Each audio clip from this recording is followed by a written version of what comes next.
جیسا کہ آپ سب لوگ یہ جانتے ہیں کہ پولیس نے کھوسا صاحب کے بیٹے خرم لطیف کھوسا کو گرفتار کر لیا تھا، اور جس انداز سے گرفتار کر لیا اس سے لگتا تھا کہ اب ان کی جان چھوٹنے والی نہیں ہے، اور اب یہ بھی باقی پاکستان تحریک انصاف کے کارکنوں اور رہنماؤں کی طرح اب لمبے گئے۔ لیکن ایسا کیا ہوا کہ انہیں رہا کر دیا گیا؟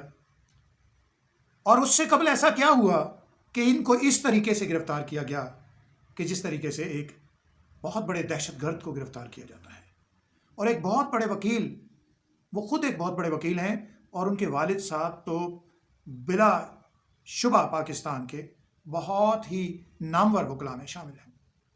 پھر ایسی کیا بات بنائی کہ انہیں دہشت گردوں کی طرح گرفتار کیا گیا؟ بس اصل میں سب کچھ ایسا ہو رہا ہے کہ خود ہی ابہام پیدا کیے جا رہے ہیں، اور پھر خود ہی ہماری حکومت اور ہمارے اقتدار میں بیٹھے لوگ یہ چاہ رہے ہیں کہ مملکت کو اس طرح سے بدنام نہ کیا جائے کہ یہ لالیس مملکت لگے، یعنی کنٹری جو ہے وہ بے آئین لگے، اور ایسا لگے کہ ملک میں شاید کچھ بھی نہیں ہو رہا اور سب لاقانونیت کا دور ہے۔ لیکن ہم کیا کریں کہ خود ہی حکومت کی جانب سے ایسے اقدامات کیے جا رہے ہیں اور ایسے طور طریقے استعمال کیے جا رہے ہیں کہ جن سے پرسیپشن یہی بن رہا ہے۔ میں تو نہیں کہتا، لیکن جو رائے عامہ بن رہی ہوتی ہے اسی کی بنیاد پر لوگ کسی کے بارے میں اندازہ لگاتے ہیں۔ لاہور ہائی کورٹ کے چیف جسٹس علی باقر نجفی نے ایک بڑا فیصلہ کیا، خرم لطیف کھوسا اور ان کے ساتھی کو رہائی کا حکم دے دیا کہ ان کو رہا کیا جائے جناب، فوری طور پر۔ آئیے آپ کو اس کا احوال سناتے ہیں کہ یہ کیسے ہوا، کیوں ہوا۔ پولیس نے خرم لطیف کھوسا کو لاہور ہائی کورٹ میں پیش کر دیا۔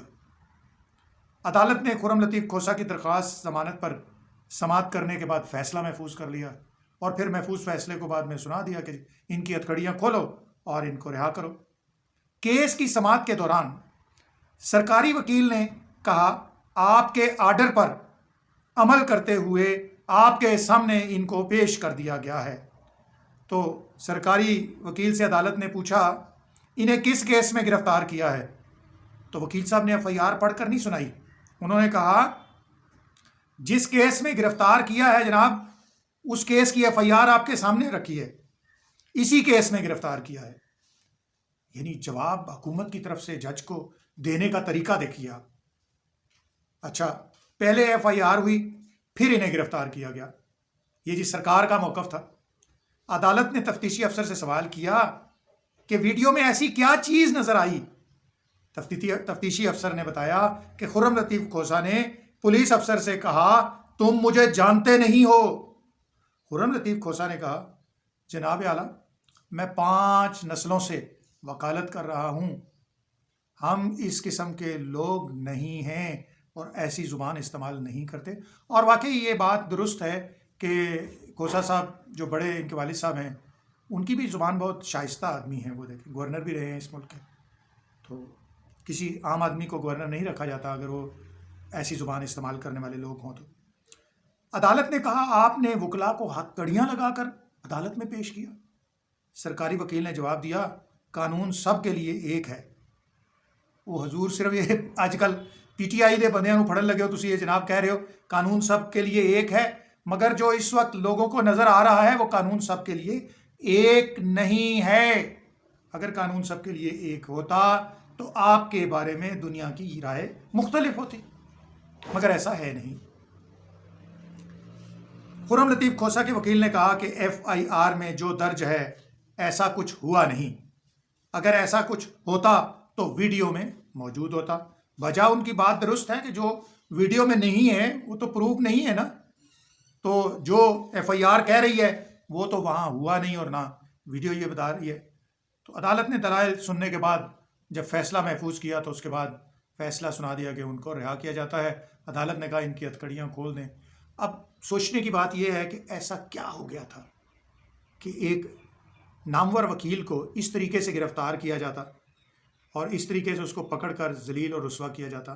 ہاں، دوسری خاص بات یہ ہے کہ وہ کہتے ہیں کہ آپ کے کہنے پر ہم نے پیش کر دیا۔ اس کا مطلب ہے کہ اگر جج صاحب نہ کہتے تو آپ اسے پیش نہ کرتے۔ دوسری یہ بات ہے کہ جج صاحب نے انہیں کہا کہ جناب جو مدعی یہ کہہ رہا ہے کہ آپ نے ہمیں 1 روز پہلے گرفتار کیا اور حبس بیجا میں رکھا ہے، آپ کو اپنے مقررہ وقت کے اندر اندر انہیں عدالت میں پیش کرنا چاہیے تھا۔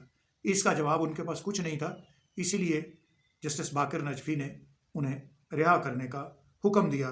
تو حکومت کی ایک اور نااہلی اور کم عقلی سامنے آئی کہ جب وہ لوگوں کو گرفتار کرتے ہیں تو ایسے ہی بونڈے قسم کے کیس بنا دیتے ہیں۔ بس صرف مجھے ایسا لگتا ہے کہ مطلب ہے کہ صرف ایک طرف کو ذلیل اور رسوا کرنے کے لیے کچھ نہ کچھ مدعا پائی جاؤ پائی جاؤ پائی جاؤ بس پائی جاؤ تے پی ٹی والوں بس لمحہ پائی جاؤ پائی جاؤ پائی جاؤ، لگتا ہے یہی فارمولہ چل رہا ہے۔ باقی دیکھتے ہیں آگے کیا ہوتا ہے۔ اصل معاملہ تو فری اینڈ فیئر الیکشن کا ہے، وہ کسی کو ہوتے نظر آ رہے ہیں یا نہیں یہ تو عوام ہی بتا سکتی ہیں۔ ہمارا کام تو آپ کے سامنے وہ بات پیش کرنا ہے جو کسی واقعے کی صورت میں ہوئی ہو۔ اللہ میرا اور آپ کا حامی و ناصر ہو۔ پھر کسی موضوع کے ساتھ دوبارہ آپ کے ساتھ حاضر ہوگا۔